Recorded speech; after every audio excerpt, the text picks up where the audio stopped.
Under the bright, oppressive sunlight of busy, bustling crowds, our own faults and unhelpful thoughts eclipse the constellations. But when embraced by threefold solitude's cooling nectar beams, such faults can easily be overcome through the proper antidotes.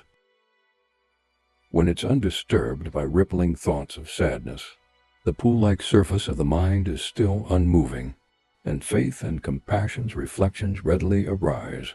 In such constancy, what need is there for a companion?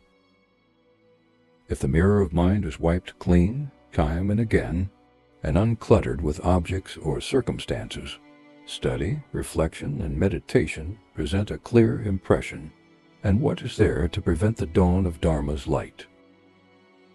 Hunger, thirst, cold, and the like all forms of physical affliction, together with sadness, fear, and all such mental suffering, can, through the teachings, enhance the purifying path, and unburdened by avoidance or indulgence, adorn the mind.